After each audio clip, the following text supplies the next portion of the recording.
Hi beautiful people, welcome to my channel. This is You Too Can Be Great. So I'm gonna do this one really quickly because after this I'm doing Salt Lake City episode 2. I'm gonna do the review since I missed the premiere one.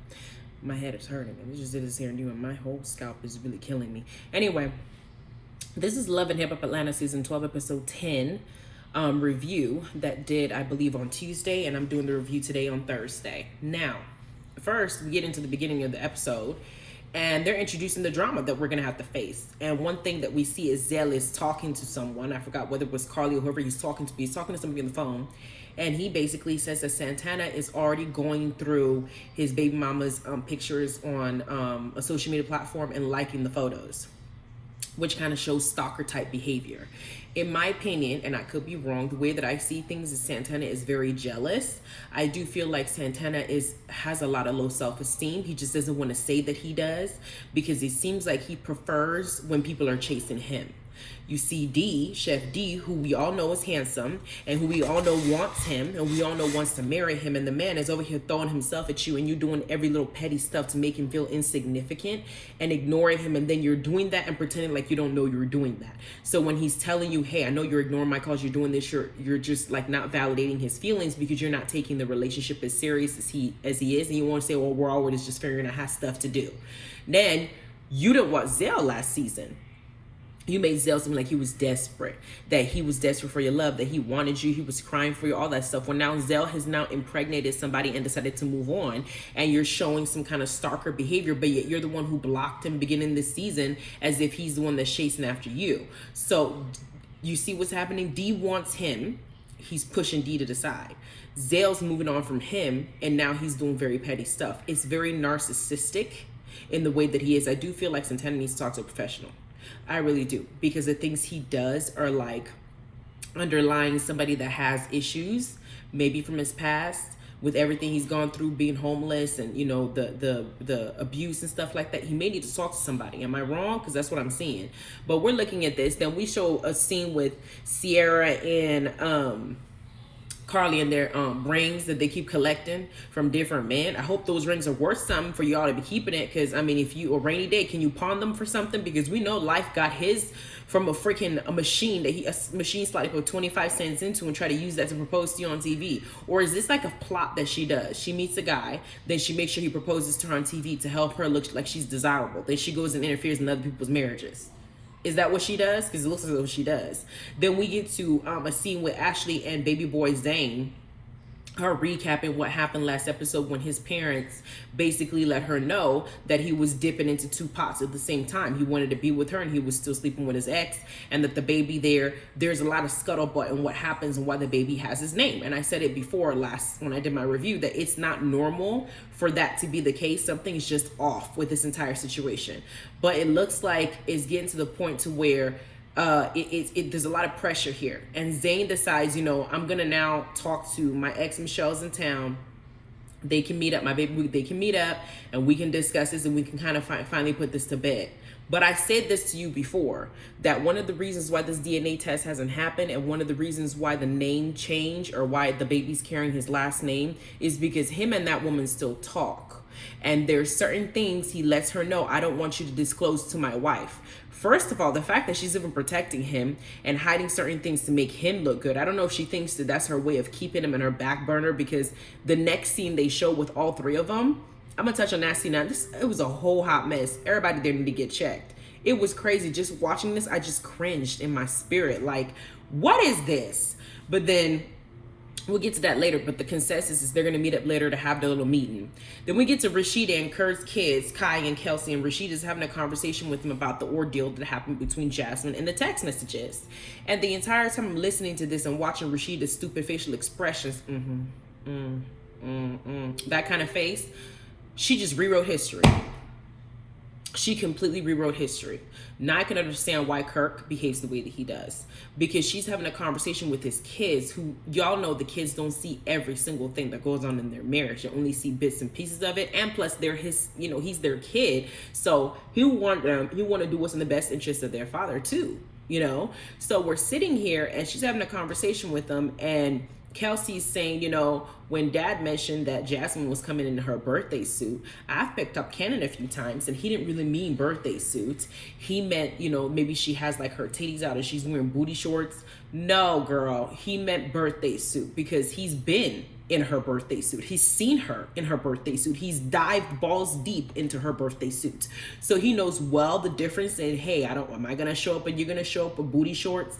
Are you gonna be at the door with your titties out? Is different than you now saying that she was out there full blown naked answering the door. You know exactly what it is that you were saying, and you keep trying to paint this image that absolves you of the responsibility and puts the blame on her as if she's just a hoe. That was the impression Kirk was trying to put out when he said that. There was a motive behind all of this. Kelsey's sitting up here now defending her stupid father, talking about, no. He didn't mean that. He didn't mean it that way. Dad kind of meant it this way because I picked it up. And Rasheeda is swallowing every dumb stuff. And then she goes to confessional. This is what she says that has me floored. She says, I saw the text messages where he said, you give me some PUSSY and I'll give you more money. That message.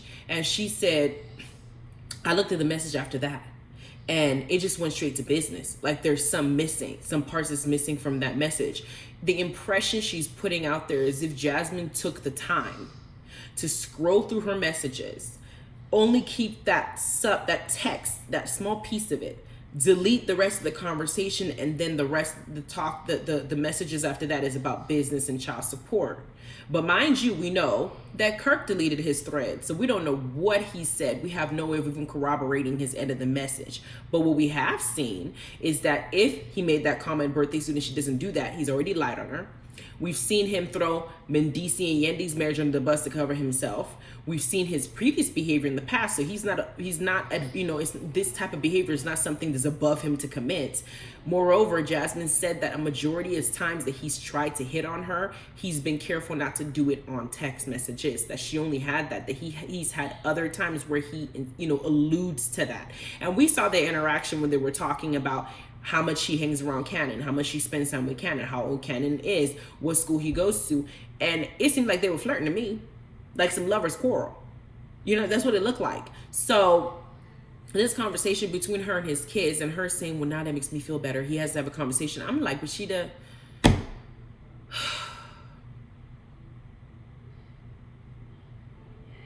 somebody need to baptize you, because you just act delusional sometimes. Like you have to call a spade.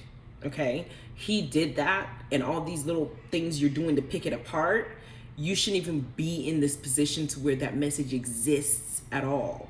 The fact that it even exists and he said that is enough for me. You saying, well, he went to the next one, she's playing games. No, you're lying to yourself. You are. You have to tell yourself the truth and understand that the kids may feel like, oh, my dad is never going to go there, but their dad wasn't supposed to be there in the first place, and the baby wasn't supposed to even evolve. There's certain things that shouldn't even happen in the first place. So there's too much grace being given here. Then we have Carly and Sierra doing a combined engagement photo. Nobody cares. They'll be married again to another guy next season. Then we get to Zane's wife coming in contact with baby mama, and it was just so ghetto. 11 years into this marriage, the question that Ashley was asking Zane, I felt like they were irrelevant, because the question she was asking, I'm sure she already knows the answers to. It doesn't take a genius to see that at the time when you and Zane were maybe in the beginning stages of your relationship, and him, learning what he feels like and how he feels for you, it seems like him and Michelle may have been going through their breakup phase, having their issues, but they were still sleeping together. Hence the reason why the pregnancy occurred, and there was a scuttlebutt that he could be the father. And the impression I'm getting is because he wasn't the father, and because she now has had a kid by another man, that may have hurt him so much that he wanted to hurt her back by proposing to you. Does that mean that he doesn't love you? No. But the initial intent of when he did that may not be what you wanted, because you were probably the oblivious girl that was in love with the man and didn't really know the side of him that this one over here does. Because this one comes in and she comes in full confident with her face looking kind of butch. She comes in fully confident that she's going to come here and she's going to basically humiliate you, and you're the wife of 11 years. She comes in here, not the person in the place of the baby mama that he didn't pick, he didn't marry. The truth of the matter is, I'm sitting here listening to her, and what I'm getting through this entire interaction is that He knows her, and he thought that because of their history, she wouldn't say certain things to you, which means that in his head, there may be something there still on the back burner. And she also made a comment saying, when Ashley was like, you don't respect my marriage, and she was like, I'm respecting your marriage, that's why I'm not sleeping with him. And then she makes a comment like, I could go there if I wanted to, he would let me. And that the only reason that you got the ring is because he found out that the baby that I had, Matthew, is not his, as in he's probably was cheating this whole time. I finally got him back, got pregnant. I didn't have an abortion. I finally got him back. And a lot of people can't take what they dish out. And he now asked you to marry him out of spite for me. But if I still want to dip and dabble and get there and sit on whatever, he would still let me any day, anytime. I chose to walk away. And when I did, I got him back. That's essentially what I'm getting, as in, if I wanted him from you, I could take him. Maybe not to marry, but I could definitely still be sleeping with him. And she's saying this boldly. Now, the one thing that Ashley did was, when did you find out about me? She said, I found out about you in 2015. She mentions that her and Zane were already serious as far back as 2013. So like I said, she's asking questions that she already knows the answer to. You already know he was dipping and dabbing. But Zane thought that maybe the conversation he had with Michelle, like I said, privately, she wouldn't say certain things. And the producers and all the people are asking him, do you want to come clean? And he keeps saying, do I get immunity? If I come clean, do I get immunity? Because there's a lot of things that he did. My only concern now is, Ashley, why are you asking these questions 11 years after the fact? Does it matter? Should it matter if he's not currently doing it? Because we're talking about things from 2013, 2014, 2015, and 2024. It doesn't make sense unless you're prepared to walk away. Because the answers you're getting to the questions you're asking should have been answers you should have gotten a long time ago. And you can't necessarily put all the blame on him for you not getting those answers before you tie the knot. You have to take some personal responsibilities in the fact that you married the man without making sure that everything was clear. Because I would have been face to face with the baby mama if that's something that I was really invested in. I wouldn't wait 11 years to figure it out or to let me know. Either you already know the answer, you made the decision to just move on, or you were just not really, I don't know how to explain her thought process, but this entire conversation didn't quite seem necessary outside of getting the DNA test. It didn't seem necessary. And Michelle also admitted to her face that she was sleeping with him, because she's like, y'all weren't serious. You were just another girl, as in another girl that he had already been sleeping with in addition to every other girl she slept with in the past, cheating on her. Hence the reason why she cheated back, got pregnant by another dude. Hence the reason why he asked you to marry him, because he wouldn't have done that if I didn't get him back the way he'd been hurting me. I was the one that was there the whole time when he was messing around and messing up, and I got tired of it, so I got him back. And then you came around when he was trying to get me back, but I was already prepared to let him go. I'm not dipping it because he still loves me. And y'all saw the interaction when she first came in. He pulled her chair out. He kept calling her baby. And she's like, you look handsome too. What is this? I don't know. This is the lack of maturity aspect I'm talking about that makes me feel like, girl, dump him and do what Eve did. Find yourself a rich European white man and date him to avoid this nonsense of this lack of maturity behavior BS that feeds into Zane's ego when he feels like two women want him. It's his ego. That's what that is. Then we get to Rennie. We get to one thing I want to touch about is Ashley's pettiness in wanting Michelle to now change the 8-year-old's baby's last name when the girl's saying it's not his baby. That's why he proposed to you. I already know it's not his baby because that was something I chose to do, essentially. And she's like, but that's not his name. He's not Copeland, so you should change his name. Girl, bye. It's too late. Let that baby have the last name he has, because she now said that Zane wanted that. At the end of the day, I don't think that Zane wanted the relationship between Michelle to end. I think that Michelle was the one who wanted to end it because she was probably sick of him. And then he decided to move on with Ashley. But because he wasn't the one who made the choice to leave, even though he had stepped out on Michelle so long, there's still something there that's unfinished, which is why she feels like he still loves me. He loves me no matter what. If I still go and I go and sit on him, he would still let me. And Zane didn't say no to that.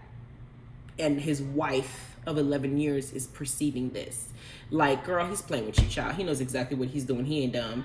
If this girl decides to take him back, I have a strong feeling he probably would let her.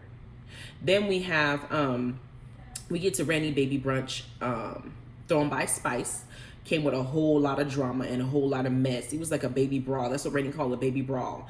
And Zell comes in with a bad attitude already. She kind of is making jokes like her usual self, talking about Zell is having a baby with a real woman, as in his, we all know he's bisexual, but a lot of people look at him, and even though he's bisexual, they're getting more, maybe he's on the gay side. I know Santana said that there's a lot of people, men that come out as bisexual first because they don't want to accept their true nature of being gay. But there are bisexual people that still exist in the world that go both ways. Now, Zell has said that's who he is, and when he was done with Santana, he met some girl, got her pregnant because he also wanted a baby, and Zell has been saying a long time he just wanted a family too. You get what I'm saying? So hearing she kind of make jokes, and she kind of now cleared that up, that she was talking about they could have IVF and stuff like that, but girl, the way you were saying it, we weren't catching it that way. And when Kendra walks in, Kendra also says that she'll be offended by it, and Spice also touched on that. And Zell had already ran out with his, sensitive self. He's already hurting about it. Came in at the end of the day, he's still stressed out, and I do feel that part of his stress is because of what Santana is doing. Santana plays a lot of mental games with people he thinks cares for him, Chef D him, and I think he's playing with Zell's head, which is why Zell has so much stress on him with everything that's going on, including the baby coming. And the goal is anybody who says baby loses a pin. But we have Yandy, Rasheeda, Rennie, Santana, Sierra, and the crew baby show up and join this brunch. And Zell's drama just messes up the whole thing. First of all, as he's sitting up here talking to Rennie, and they're basically saying, I want a village when it's time for me to have my baby, Santana and Shekinah over in the corner having a little scuttlebutt conversation about what they think he's doing with his baby mama. And you got now a trigger. Zell could have left that conversation alone, but he's already triggered by Santana's presence. So he says, what are you guys talking about? What y'all talking about? I know you're talking about me. And Santana turns around and said, fuck you and your baby mama. And to me, that's pure jealousy. Why would you hit like that unless you're jealous? Like, nobody who's over somebody is so concerned about that. If anything, I would say fuck you and your new baby, but not you and her, the person that's not that's not an issue for me. There's a problem that Santana has, that after he was done with him, he went to a female. That's my take on it, and I'm not changing my mind, because the way that he's behaving from somebody that was treating Zell like an afterthought that you don't want, making him seem like he was thirsty and wanted you this whole time, and he was so desperate for you to be reacting this way, don't make sense. So either you're jelly or there's something very wrong with you. So Santana goes from 0 to 100. He starts making jokes. Then nobody see an ultrasound. Yandy's laughing. Rasheeda's laughing. Zell now calls all of them out, say, y'all have issues with your husband. Your husband's over here on the shade room in hotels with different girls. You over here, we already know the situation going on with you, Rasheeda. Every season there's always something you got to deal with this man. So we already know every single one of you got a problem. I don't know why you're laughing about my situation. This is real life. Zell storms off because Santana's jealousy is getting to him, because there's still residual feelings there. Now, the day that Zell lets Santana go, it's a day that he will have a more peaceful life. We all will. But then Santana has a conversation with Rennie, and he says that Zell wants a baby so bad that he's not really considering the situation for what it is. But then why are you on her page liking her pictures if you're concerned about him? Why do that? It almost seems petty, because you didn't call her a hoe. You said she gets drunk and sleeps with everybody else. But what happens if that kid is actually Zell's kid, and you now talked about the mother of his kid and just put it on national television like she's some hoe? And Sierra already said she knows her family and they don't play. I don't know what that means in a nutshell, but I do know that that woman is already known somehow, some way outside of what you just said. And for you to be calling you calling her hoe, but you already said in the previous seasons that you are a hoe. You already admitted who you are. So for you to sit here and do all this don't make any sense to me. You're jealous, and that's what it says. You're very jealous. And then he has conversation with Rennie. He said, I would understand if they were girlfriend and boyfriend, they were dating for a while, he has a job, all this other stuff that he's doing. Where was all this concern when he was trying to be with you? You didn't seem to care about his feelings. You were cheating. He was trying to talk to you. You didn't want to be with him. You didn't want to cuddle with him unless y'all were having sex. Now you seem so invested when something that doesn't concern you. All I see is somebody that is jealous, somebody that is bitter, somebody that now that Chef D has gone, you now want to go back and spin the block and hurt somebody else because you're hurt. Santana is a deeply hurt person. I don't care what anybody says. He is a deeply hurt person, because the way he comes off, his character is just not good. It's just not good. I don't know if it's just me, y'all, but when you see him, what do you think? Like, I don't know what the issue is, but I feel like he needs some healing himself. He was making some sense, yes, that why have a baby with somebody that you just met? This girl is known to be around town by some people. Maybe the baby's not yours. I get that. But the extent that he's going on this whole tirade, it really doesn't make sense, considering that it's not your baby. It's not your situation. You're too invested for somebody that doesn't care. Anyway, that was this episode. Let me know what you think. I'm finna go do Real Housewives of Salt Lake City. You guys have a good rest of your day. Bye.